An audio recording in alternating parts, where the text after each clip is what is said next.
COVID was a convenient excuse for everything. So I would be told certain materials weren't available in the province, and we would call Home Depot or Costco and say, well, maybe you need to ride around the corner because Costco's got a bunch or Home Depot has a bunch. Welcome to the Tiny House Lifestyle Podcast, the show where you learn how to plan, build, and live the tiny lifestyle. I'm your host, Ethan Waldman, and this is episode 256 with Henry or Hank Svec. Hank and Mary Svec are in the process of converting their 50-acre farm back to nature as a honeybee sanctuary. And honeybees are Hank's lens for looking at the world of both investing and the world of housing. Hank is actually in the process of converting a 52-acre oceanside property into 1.5-acre lots for tiny homes. This is a broad-ranging conversation where Hank will introduce us to the concept of value investing, talk about his business model for the tiny home development, and talk about what honeybees can teach us about getting rich slowly, about value investing. I think it's a really worthwhile conversation, and I hope you'll stick around. Are you looking for a compact and affordable way to streamline your lifestyle? I'd like to tell you about the sponsor of this week's episode, PodXGo, and their new Grande S1 tiny home. This meticulously designed tiny home expands from a trailer to a 364 square foot home with just the push of a button. Certified by NOAA and built to ANSI 119.5 standards, the Grande S1 is towable with an F250 or equivalent. The PodXGo home is 99% factory built with healthy and eco-friendly materials, so you can rest easy knowing your home is taking care of you and the environment. It features a fully fitted kitchen, bedroom, bath, and living room with ingenious storage spaces throughout. PodXGo has even partnered with Renogy Solar Systems so you can live off-grid or reduce your energy bills. Discover the ultimate choice for your tiny lifestyle with PodXGo's Grande S1 model. PodXGo has launched their crowdfunding campaign with special pricing starting from just $49,000. Visit podxgo.com to watch a video of the S1 unfold and to get the crowdfunding launch discount. Again, that website is PodXGo. That's PodXGO.com. Thank you so much to PodXGo for sponsoring our show.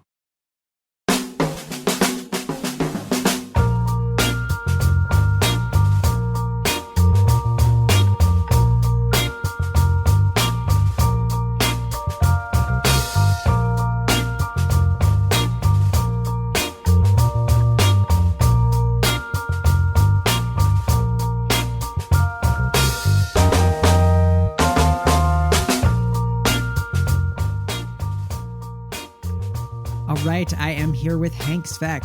In 2017, Hank and Mary Svec started converting their 50-acre farm back to nature as a honeybee sanctuary. Henry received his PhD from Michigan State University in 1988. For 30 years, he worked as a clinical psychologist in Ontario, Canada, and for 40 years as a value investor in real estate, bonds, stocks, and early-stage startups. Henry does a podcast called Invest Like a Honeybee, which can be found on most podcast platforms. 2 years ago, as part of their value investing, Henry and Mary purchased a 52-acre oceanside property that they are dividing into 1.5-acre lots for tiny homes. Currently, they have 2 tiny homes on the development that will be up and running this spring. Hank, welcome to the show. Thanks for having me, Ethan. Great to be here. Yeah, likewise. So, first, let's start out. What is value investing? I feel like some people might not have heard that term. Well, it's kind of basic. I'm keep things simple. So if something is being sold for $100, whether it's a pair of shoes or whatever, you have to have the ability to put a value what you think it's worth, and as long as it's worth significantly below, what you think you pay what you think it's worth, not what the price is. So whether it's stocks, bonds, real estate. I'll give you an example. The land you're referring to is 52 acres oceanfront. Yeah. Wasn't for sale. We were able to purchase it for $300,000, which I thought was incredible value, as did my son Joshua, who now owns that company. And we were able to divide it up into lots, and each lot is worth $199,000. Wow. Amazing. So that would be great value. That's an example of a great value investment. Okay, so you pay, you hopefully are paying less than what it's actually worth, or what the market would say it's worth? Well, everyone has a different thing of value, right? So the person selling it has a number in their mind. Yeah. And then you as a buyer. And there's many ways to assess value. Like in the book, we talk about, how do you know what a pair of boots are worth? Yeah. What's the true value of a pair of boots? And you go through some very basic exercises, and it's about being smart with your money and being able to relax. And I think that's a lot, about the tiny home sort of movement. And I see tiny homes actually as a value way to live and a legitimate asset, so that, when I was your age, I'm 67. So when I was younger, I talk about buying a duplex, live in half, rent out the other half. I think one starter place for people who can't afford homes because they're too expensive is a tiny home. And I think we're proud to be able to provide that option for people. Yeah. Yeah. And it is truly a great option and helps to build wealth, have something that somebody can own rather than rent, and kind of start off on the home ownership journey for sure. And they're actually, I have stayed in some, before we got into the project, Mary and I stayed in some Airbnbs that were tiny homes. And we're kind of lucky. Well, I feel guilty saying this. We live in kind of a big house. We had 3 boys. And so we live on a farm. So we have a typical rather large farmhouse. Yeah. When you go live in a tiny home, even for 4 or 5 days, you realize very quickly you don't need most of the stuff you have in your house. Especially, like, we have a rooftop balcony on these tiny homes, so you can go up and you're looking out at the ocean. It's kind of nice. So I think it's reconceptualizing what all of us think is good housing or adequate housing, or housing depending on where we are in life. And maybe it's a stage thing, or maybe it's a forever thing. It depends on the person, I think. Yeah, that's an interesting point. I think that it's a lot easier to go and stay in a tiny home, like on a trip or as like a destination, because you don't have all your stuff with you. And as you're right, you quickly realize I don't need much more space than this. It's really when it comes to all your stuff, it's like your big house is just a place for your stuff. Well, and I had some interesting discussions, because in the book I talk about when you're in a expensive community, move. So people in Toronto and Canada complain that an average detached house now is, I think, $1 million or $800,000. Yep. And there are people who have houses valued at $1.5 million. They paid $100,000 for, and they asked me, well, what would you do? I said, well, I would sell it, and I'd move to a different place where I could live for a lot less and live below my means. And which is how, I think the tiny home, without really saying it, I think the tiny home movement is about doing what we did when I was young, which was a simple term: live beneath your, when you have $100 coming in, don't spend 150, right? Spend 75.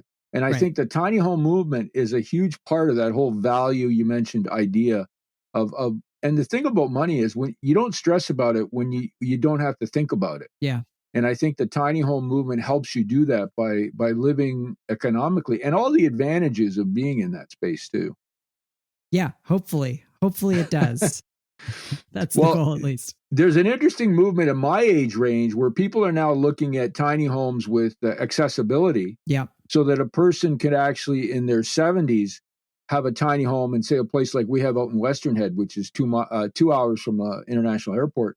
And you could live in a tiny home 6 months out of the year and then live somewhere else. Yep. But it's now being seen more as a lifestyle option, which is kind of exciting. I'm pretty excited about it. Yeah, definitely. And that's, that has surprised me. I'll be 38 in a couple weeks, but, I built my tiny house 11, 12 years ago in my 20s. And I expected that would be the majority of other people building tiny houses would be younger people like me. And what I'm seeing now, since I've kind of had my hand in this world for a while now, is that it's actually more people who are retiring into tiny homes. And those are the people that are staying in the homes. Like people like me, it's a starter home, maybe just for you or for you and one other person. And then as a family grows, as you have more needs, more space, us young folks aren't staying in tiny homes forever. Whereas as people who are retiring tend to say, this is the home that I'm going to stay in until I, can't live on my own anymore.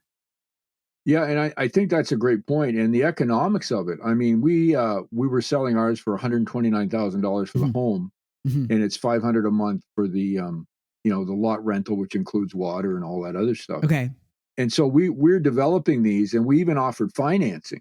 Yeah. So we'll even let people, like, we have one sold and one's probably going to be sold. Yep. We'll actually help people buy them as a starter kind of thing. Nice. And I think we want to build a community. So the first thing you realize when you do the project like we did is we divided the lots into 1.5 plus acre lots, so that when you put a tiny home, as we have on them, we have 4 tiny homes on them, 2 on ours and 2 on the Josh runs an Airbnb out of the other one, because the surfing down there is amazing. Believe it or not, we surf in Canada primarily when it's really cold.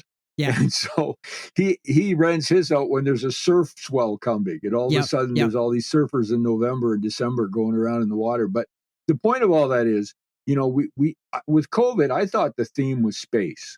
You know, you can have space. So on our 1.5 acre lots, if you want to put in a garden, if you want to have chickens, if you want to do some solar, you do whatever you want, you know, let us know ahead of time. But it's kind of like where you have that. And then when you're ready to move, you simply can move your house. Say you buy another piece of property somewhere else, you can simply move your tiny home that you own somewhere else. But we think with the ocean and you know, ocean access, where you can just walk down and jump in the ocean to surf or whatever your thing may be, it's a kind of cool lifestyle. And if you take the money you would be spending on that Toronto house, oh, by the way, we also have high-speed internet there, which was one of the cool things we wanted to make sure, even though we're in, you know, 5 or 6 minutes away from a town, which also has a hospital, which is exciting. Healthcare is there. You can actually have high-speed internet. So if you work from home, it's a great spot to do that from. Nice. And so, that's an interesting model. So you're selling the homes, but you're leasing the parking spot. And so somebody could buy the home, stay there for a year or two, and then, you know, decide to relocate and bring the home with them. Right. We're very flexible. So we're starting to hear people say, look, I have my own tiny house, or I want to build one. Can I? And we're starting to entertain that, because as long as my biggest fear was it wouldn't be aesthetically pleasing. Someone told us that we're zoned for a trailer park. We could put it, no disrespect, that's another option of housing, where you put them very close together. But that's not our concept. Our concept is different, you know, a community someday. And we're fine doing a couple lots. Like, we have to develop the lots. We have incredible water there. So every lot has their own deep well, deep sewage system, hook up to power and internet. We haven't entertained the off the grid yet, but certainly with all our land, we could have off the grid properties too. But right now we're talking about properties that have all the amenities that people can hook into.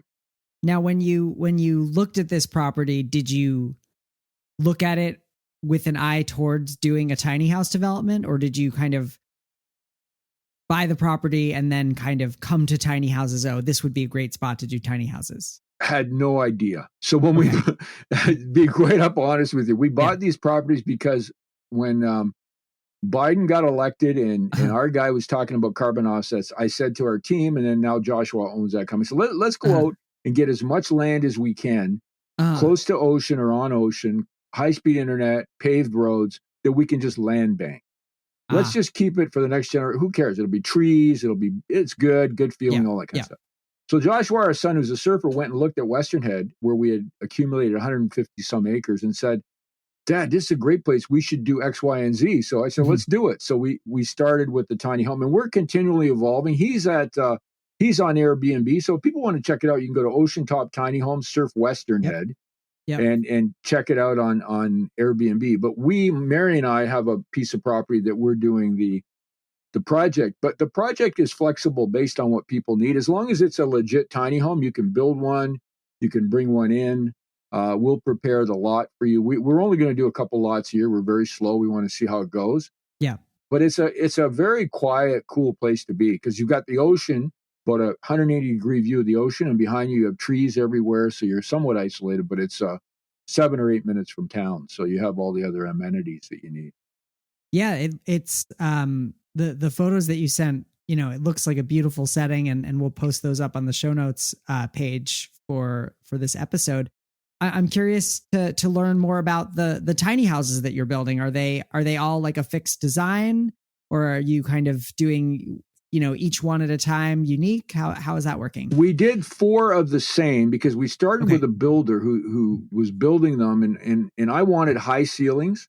Yep. We have 11-foot ceilings, and also wanted a first floor bedroom. Yep. And I had to have a bathroom that was a real bathroom.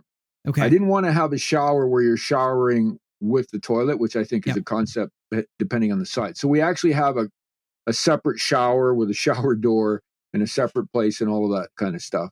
And so I wanted, those are my only two. So we put that into the design, and the rooftop balcony because of the views, and also a wood stove so that we could have a tiny wood stove in there because we have wood everywhere as a backup. We were entertaining solar. We have solar on many of our properties, but we didn't do solar on these yet. We're still sort of fooling around with that idea for battery backup or actual off-grid living. So, it just sort of working with the builder. Now, the trouble, as you may know, is that I've learned, and this is, I don't know very much about it, obviously, but there's a group like yourself who are very handy. I have no skills. I can't build anything. And then there's a group of contractors who really are or aren't in the business. So there's a group that are really building incredibly high-end tiny homes. Yep. But there isn't a group that are building nice, affordable, solid homes. Our guy did, but he's now into other building because the construction industry went so crazy. He went into other bigger projects. So currently we don't have a tiny home builder. We're looking at different options, and we're also hearing from people who have interest in our land. They'd like to bring their own home or build their own. So I think that's where we'll probably end up. We're not going to be building them anymore. We're going to be providing the great space and the infrastructure. I have a man who does the road in case it snows. And make sure folks enjoy where they're at. Yeah, well, that's really exciting. And what are the laws like there? Are they friendly to tiny homes? Well, see, that's a great question, because most municipalities in Canada and Nova Scotia have passed laws saying you can have a home with your existing house because of the housing crisis. Many of them, however, still have not built up the infrastructure and the bylaws to allow tiny homes, but they allow them. Okay. So before we could do our tiny homes project, we had to put in a development plan, which we did, and it was approved, and it clearly indicated they were tiny homes. But then the provincial bylaws are somewhat in conflict to the local bylaws. So we've had no issues, and they recently hit us with some taxes, so they're happy with it. There you go. But we're going to have to see what ends up happening. I think there's a strong movement to make sure these homes are allowed because they're incredible. Like we have central air. I guess you don't call it central air conditioning, but they're air conditioned, they're heated, they have all the amenities, they're safe.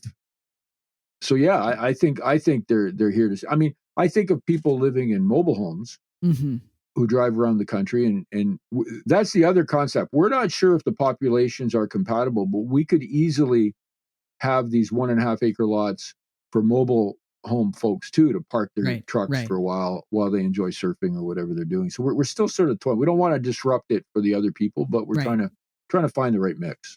Yeah, you could always have a balance, a blend, maybe a couple of spots that are available for, people who are traveling, not just mobile homes. There's like a whole van life, schoolies, converted vehicles that people live in and travel in.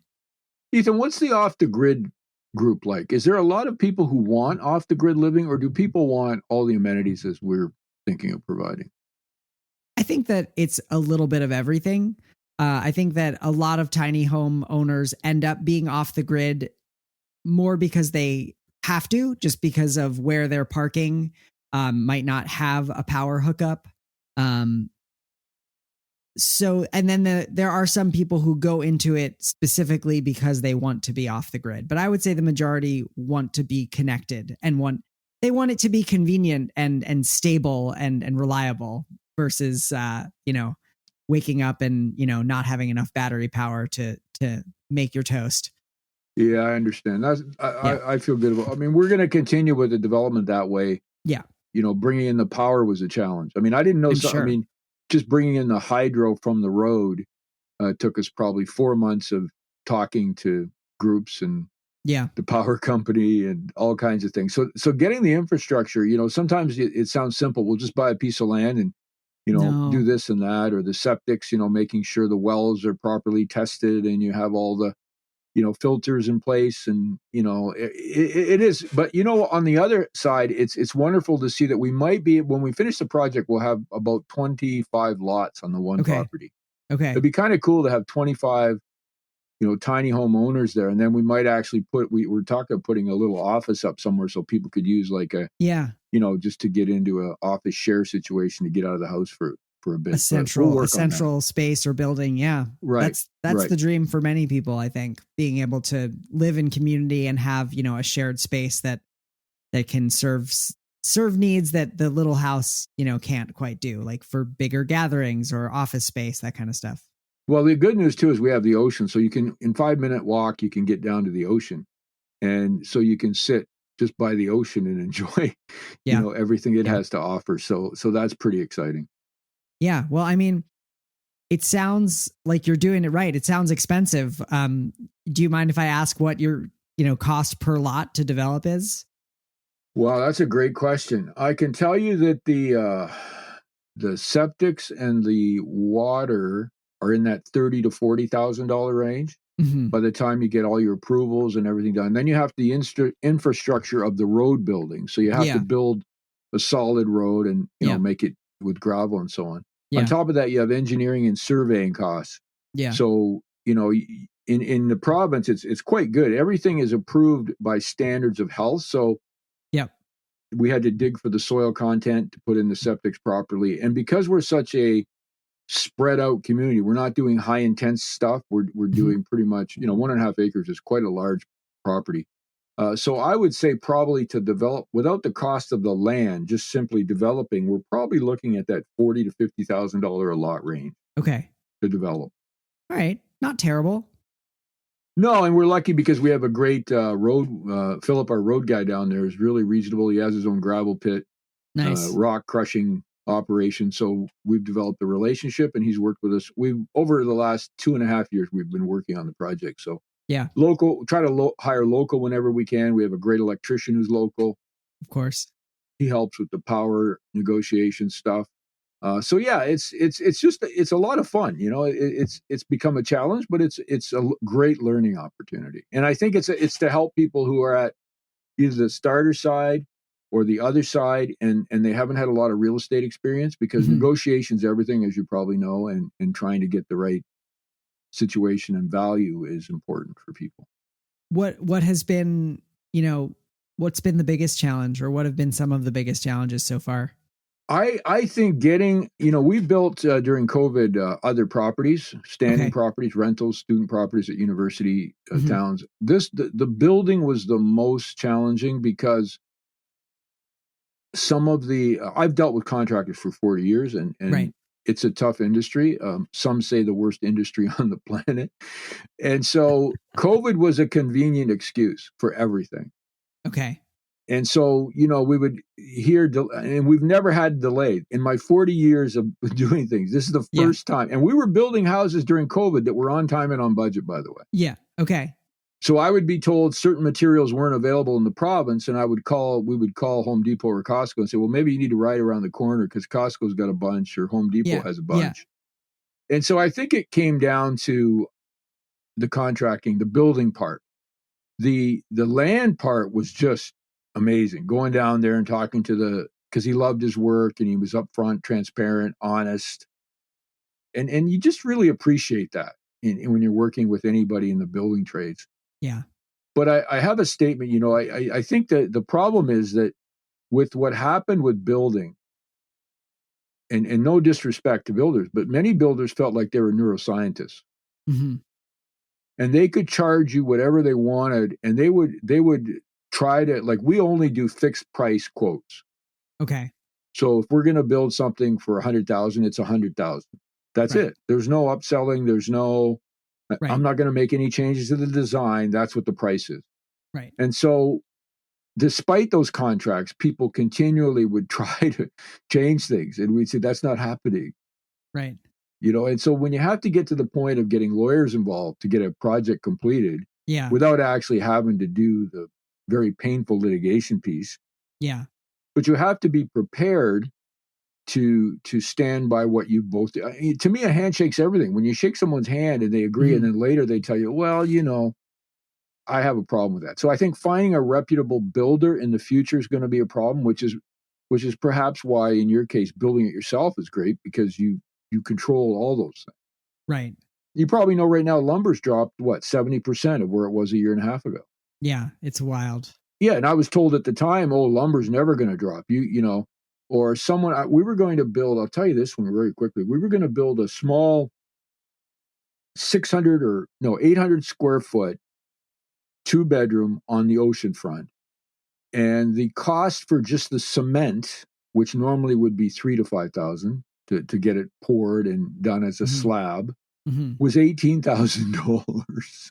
Oh my gosh. I said, that's not happening. What planet where you talk about value? See, you have to know, I think, the value of things. And to me, that was probably the most painful. And it was disrespectful, because now the same people would be happy to have the work at a reasonable price, but they're not going to get it, because you never forget those things. The gouging that went on during, and I'm sure it's still going on today for some excuse, but the COVID excuse and the supply chain problems was, people memorized that even though it wasn't true.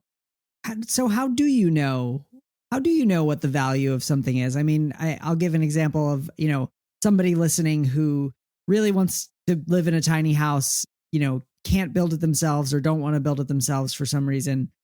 And, they're getting quotes from builders that seem really high. Like how do you figure out what the value of something is? Well, I'm fortunate in that in 40 years, I have a few people that I can trust to give me the real answer. So because I don't know a lot about building, although I do know numbers and costs, I'll call one contractor I know, and he would say to me, because I said to him, let's start a tiny home building company. It's so bad. Yeah. What should we be able to build them for? He said, well, you could build them for a reasonable profit for about $35,000 to $40,000. I said, really? Wow.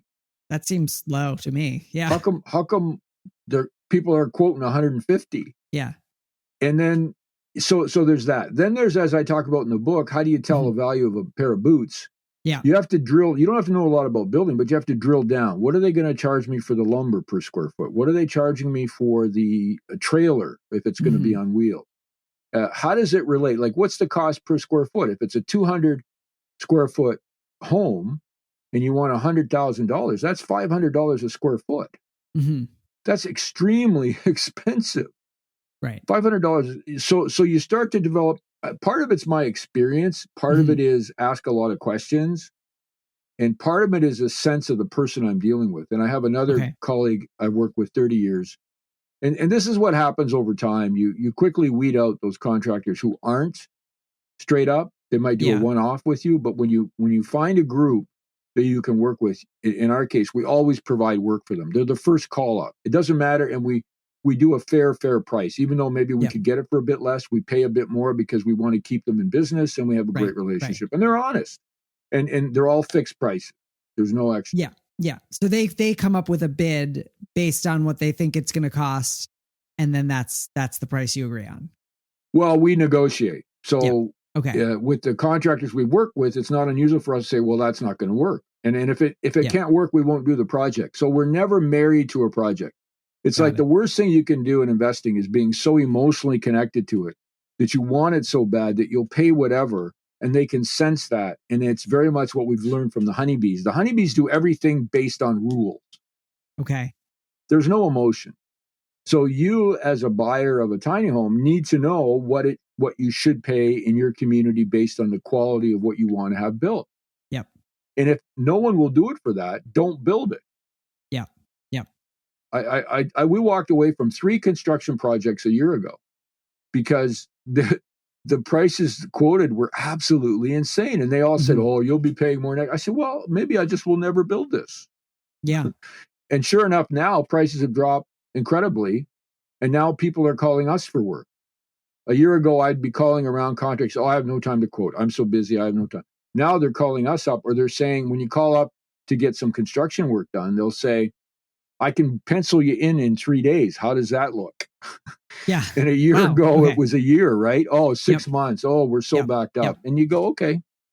Interesting. And that's the point I think I want to make to some of your listeners. Don't be in a hurry. Go ahead and wait. And bring someone around who understands pricing with you. Have it reviewed. Get 3 quotes. Yep. And I always ask people, how did you come up with that number? Yeah. I'll give you an example. We bought an incredible ocean house, my wife and I, that was empty for 7 years, other than rodents. No Yep. one lived in this house, right? Yep. So we were getting quotes for things. So the quotes to paint the outside of this beautiful home on the ocean ranged from 12 to 28,000. The same paint, the same square footage. Right. So I'd say to these people, how did you get 28? Well, that's what it is. I said, well, but can you break it down? Yeah. No, that's what I said. Well, that's not what it is because I'm not paying you that. So you want to make sure you get a number of different quotes and, and treat people with respect. I respect contractors because I can't do anything they do. I respect incredible skill, incredible abilities. Yeah. But that doesn't mean we're not going to come up with a fair sort of exchange of services for money. Definitely. So let's talk honeybees. I will admit that my wife and I are I guess I'm going to say we were amateur beekeepers. We Wonderful. kept bees for a few years at our tiny house when it was in a different location. We don't currently have bees, but what can honeybees teach us about value investing and about tiny homes? Well, again, it was very randomly discovered, and I've been working in investing for 40 years, and we're converting our farm back to nature. So we're around bees and around nature, and how you take a 50-acre, really incredible cash crop land and turn it into back to nature. Okay. And so we watched our bees, and at the same time I was reading Benjamin Graham, Warren Buffett, all that kind of stuff, and you start looking at it, and you go, the bees have really good rules about investing. I'll give you a couple quick examples. The honeybees can tell each other every 15 minutes the status of the queen, as you may know. So there's 40,000 bees in a hive. Every 15 minutes, they all know how they're doing. Okay. Okay. Now think about our own financial world. Do we know, forget every 15 minutes, do we know every week how we're doing financially? Our credit card, our bank, what we're spending, what we're earning. So getting a real good assessment of right now is incredibly important. Yep. Another one is probability. Bees have a probability in mind when it comes to deciding on where to live. So when they swarm, they go out, send scouts, come back. They have to hit around 75% to go ahead and move into that house. They have to agree. 75% of the scouts have to say, yeah, that's a place I want to live. And then the hive says, okay, let's go. So there's a probability of success. But even with that, only about 30% of the hives make it till the next spring. So when you invest and you're a value investor, you have to realize there's a probability to failure all the time. So with the honeybees, it's survival. So we as humans need to look at how we can survive. So in that tiny home property purchase example, I said to myself, what's the probability I'm not going to get that money back someday? The $300,000 that we spent for the 52 oceanfront acres. I think that the chances are pretty good we'll at least break even. Yeah. Forget how much you make. Just break even with inflation. And I think sometimes we don't think about that when we're investing. And the big one too, honeybees are value investors. So they'll go out to a clover flower ahead of another flower because the sugar value of the clover in the nectar is much higher. Yep. And their value. So they get more for their effort or more for their money. Yeah. Take it back to the hive, and it's easier to make honey out of that type of nectar. And so they're value investors, just like you may look for a value property, or I may, something that you can take and use and get more out of it than another product, which is another definition of value. So there's 10 lessons in that book. I wrote it for our grandchildren. We have 3 wonderful grandchildren. And when you know stuff, your kids don't listen and your grandchildren don't listen. So this way, the honeybees are kind of telling everybody, this is how to become a value investor and be smart with your money, because then you don't have to think about it. You can pursue things based on other reasons other than money. And that's pretty exciting. That is very exciting. Yeah. I was always amazed to learn that how far the bees would travel from the hive, to get specific nutrients or to go to specific flowers at different times of year. And they always calculate it. They always know that the amount of energy I expend isn't equal or greater than what I'm going to get. Right. Because that's where they cut it off, which is genius. Right. We often don't think that way, right? So if we thought the same way, then we would get more value for what we're doing based on that. And so in our 50 acres, we've created like a honeybee heaven, right? So we've got ponds for water. We have clover to fill up their gas tanks. We have wildflowers. We have trees everywhere, so they get the early maples and willows. And now we're integrated with tall grass prairie we planted that was original to this land hundreds of years ago. And I have to tell you, it's pretty exciting. We were walking out just yesterday and we brought in different genetics. So we brought in bees from Saskatchewan where it's like minus 40 in the winter. They were out flying yesterday. It was 5 degrees Celsius. I'm thinking, wow. I'm cold. What are these bees doing? Yeah. So we're trying to realize the microclimate that we're creating. Remember, all around us is some of the incredible agricultural land in the country. So they're using Roundup and all this crazy spray stuff that we used to use. Yeah. And the question is, can you create an oasis in the middle of all this advanced farming? And I think you can. Yeah. One quick one, I'll tell you if you got a second. Yeah. We discovered that infrared light attracts bees at night. So we have a 24/7 webcam at wildflowerbeefarm.com. You can watch the bees. It's all free. And we noticed that sometimes at night there'd be a big ball of bees outside of the hive, and it's not because it's too warm. It was just right in front of the camera. So I did some research, and I found out that years ago, they took bees that were dipped in neonicotinoid poison and treated them with infrared light, and they not only recovered, but they thrived. So I talked to my electrician. I said, hey, buddy, what's in that camera? He goes, well, that's infrared. So this year, on some of our border colonies, we're going to install infrared solar powered lights at the entrance so that we're going to try to figure out, can we counteract any possible spray effects on bees with this infrared inexpensive solution where you have a solar panel powering a light at night. And if they start coming out like they were doing here, the bees get it, right?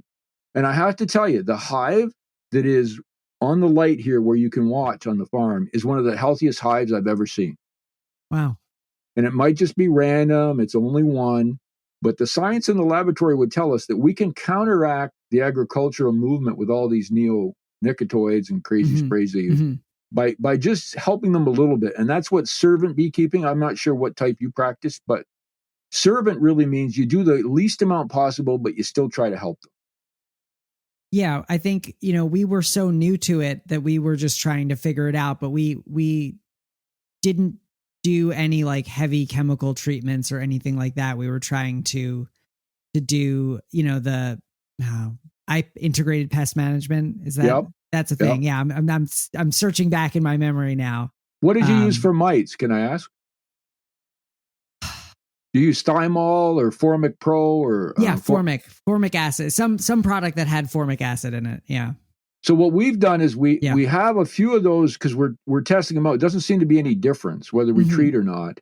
Okay. And our bees are starting, and many of these bees, Saskatraz particularly, will carry out sick babies and will chew the legs off mites. Yep. So if you if you can feel the pain of losing hives, as we have had to do, eventually the bees do adapt if we leave them alone. The problem is it's so hard to leave them alone, right? I mean, you want to help them. You want to give them. I lifted a hive the other day. The bees were flying. I thought, this is a light hive. I should add some honey. And then I said, no, it's not my job. I'm going to stay. I'm going to get out of the way. Let nature take its course. So servant beekeeping is very much watching and listening. And not like, I'll give you an example. When I trained to be a beekeeper some years ago, you open the hive every 2 weeks to see how they're doing. Yeah.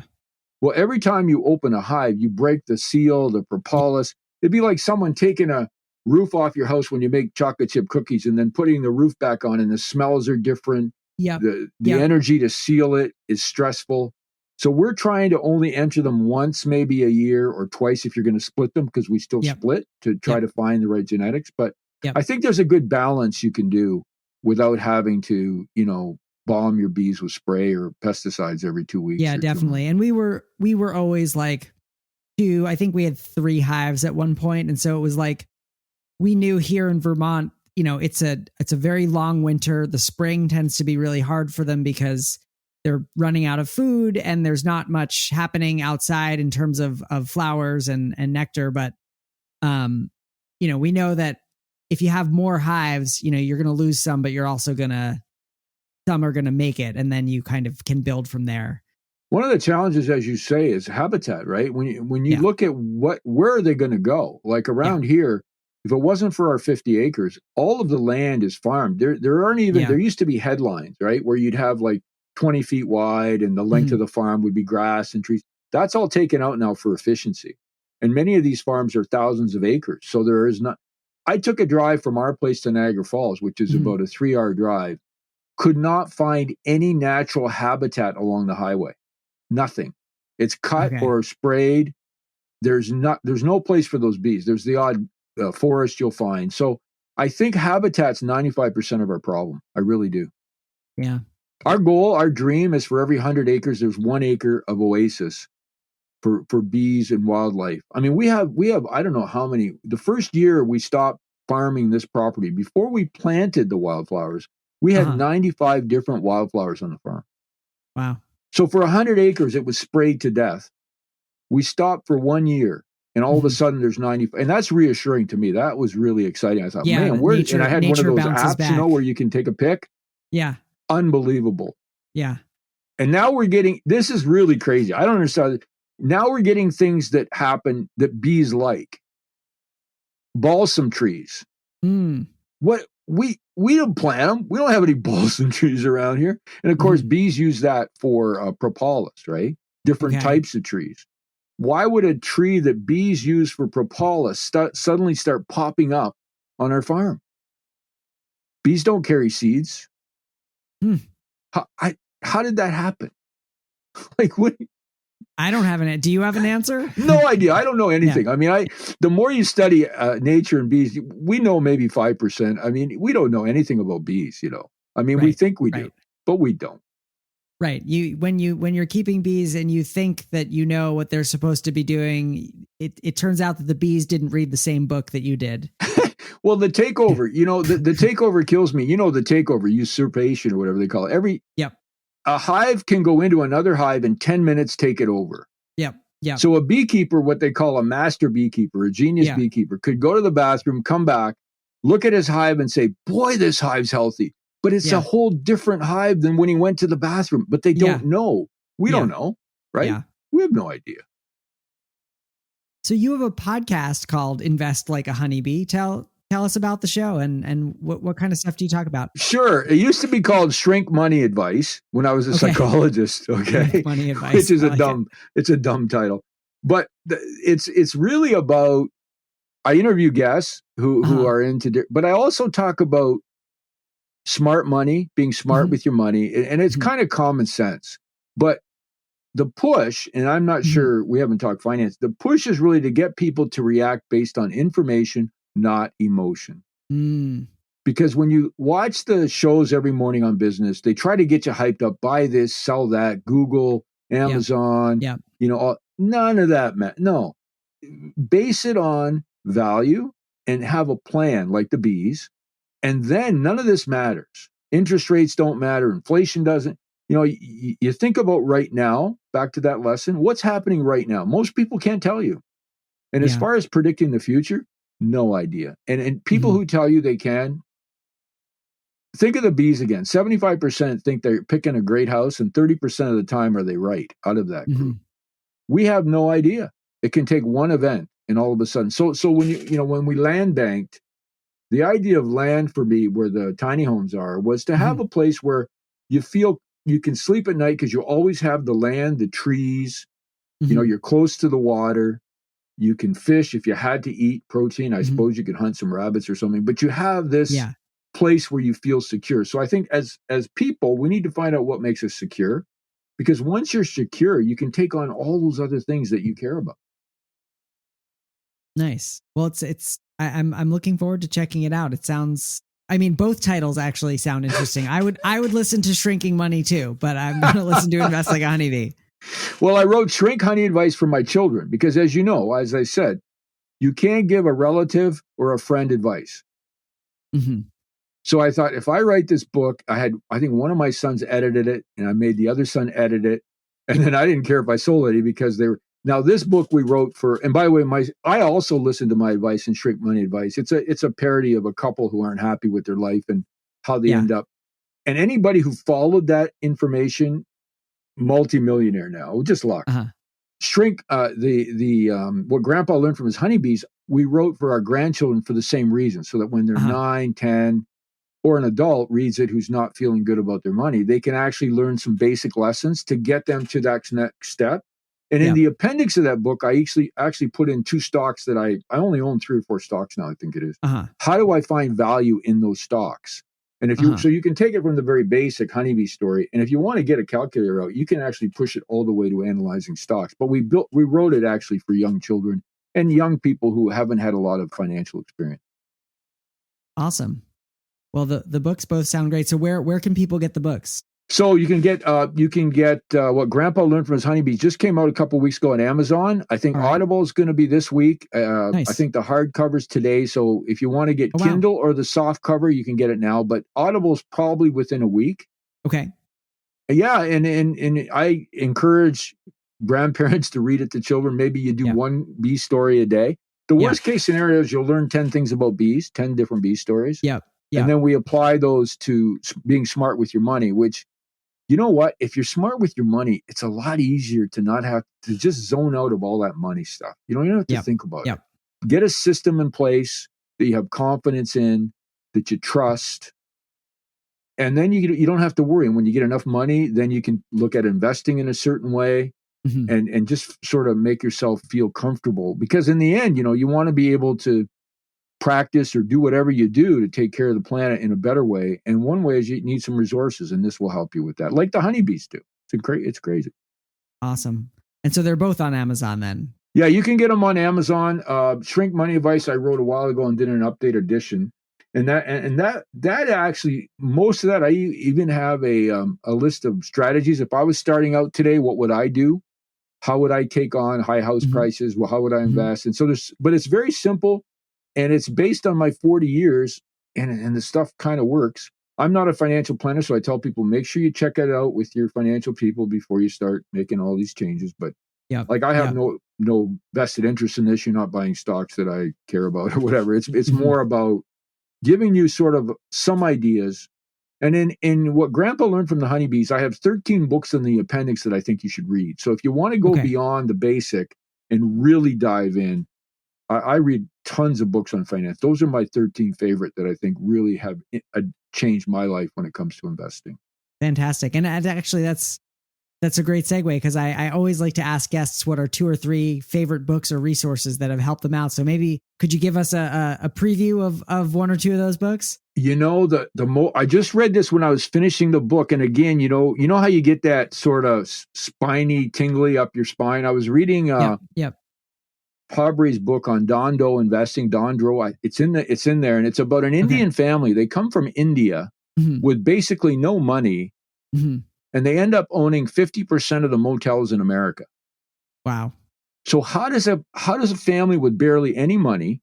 And when I was reading this, I'm going, okay, that's B lesson 10, that's B lesson 6. I couldn't believe this book, how it just intersected with what we were. And at the time, we were editing the book, What Grandpa Learned from His Honeybees. And this book was so powerful. The family, how they ended up owning, and to this day, 50% of all the motels in America. Wow. And they started with one little one in a lousy little community that nobody wanted. And so there's lessons in the book about risk. And the risk is a really important one. Hard work, work ethic, because that's one of the other things we talk about. How do you work on the right things when you have to, but really work? Like when you're looking at a project or an investment, I'm sure when you're building your tiny home, you were probably a bit obsessed about that home, I would imagine. Yeah, absolutely. Maybe your partners weren't too happy around you, but that becomes really what you do. And that's outstanding. And it's that obsession that you have to have when you're doing investing or other things that will take you to that level. And the other thing I should say, the good thing about Pabre's book on I think it's Dondro investing, you'll get it in the appendix, is that you take responsibility. I don't like to see people taken advantage of. And so when you're asking for financial advice, most people check out a mechanic more than they'll check out the person they're going to give all their money to invest. And I really want people to be responsible. Say, wait a minute, it's like that contractor who says it's going to cost you $28,000 to paint the outside of a house instead of the 12 you got it done for. Yeah. What questions are you going to ask? Or the crypto thing, this recent fraud issue. When you look at that from the outset, you say to yourself, what was this? Yeah. What were you doing? And you think of many people have read about Madoff and the sophisticated people that went down with Madoff, and now with this other this young guy in the Bahamas, the crypto guy. They didn't do their due diligence. They had no rules. They piled in because it felt good, or it looked good, or they got in the emotional thing. Oh, crypto's going to be worth $1 million, Bitcoin, because there's only so many. But does that really? Are you? How sure are you to get your money back if you do this deal? And so, if we had some of those B lessons, most people would not have thrown away their life earnings on Madoff or crypto. I mean, there's something about having rules that you feel comfortable with when it comes to your money. And I think it's a responsibility. We teach children to wash their hands. Particularly now with Norwalk virus and all that. We wash your hands after you go to that. Yep. We don't teach them financial rules. I don't know why. Spend less than you make. Credit card debt is a bad thing. Yeah. I mean, you don't need a PhD. Figure out this stuff, but for some reason emotion takes over, right, Ethan? And then we forget about all that. The common sense is out the window. Right. I heard Kevin O'Leary the other day. He's Canadian. We'd like to permanently have him go to America now, though, because he said he would still invest in the crypto guy even when they were hauling him off to jail. Yeah. What is that? How can you ever trust anything he says again? Right. I try. I don't wade too far into that stuff on this podcast, but I'm on the same page as you in regard to all that, the crypto stuff. And I someone said to me the other day. Well, actually, I remember when I was a lot younger than you. A man sat me down and said, "How much money would you like to have someday?" I said, $30,000 a year would be about right. I could live on $30,000 a year. He says, "No, you can't. That's stupid." And no, I was living on $30,000 with 3 kids. And right now, you know what, Ethan? I can live on $30,000 a year. Wow. I cook. Nice. I do stuff. Yeah. We have I buy cars that are used. I don't, my Volkswagens cost $18,000. I buy them 2 years off the lot and they last 10 or 15 years. I don't. So I'm a simple guy. I don't even have a clothing allowance that I care about. So the point of all that is it's taking control, and it doesn't mean you have to do that. Right. But or other people, it just means do what makes you feel comfortable so that you live within your means, which is what the bees teach us. Nice. Well, Hank Svec, thank you so much for being a guest on the show. This was a really fun conversation, and I think there's something in it for many listeners. It was a blast. Thanks for having me, Ethan. Take care. Thank you so much to Hank Svec for being a guest on the show today. You can find the show notes, including a complete transcript and links to Hank's podcast at thetinyhouse.net/256. Again, that's thetinyhouse.net/256. Thank you so much to PodXGo for sponsoring the show today.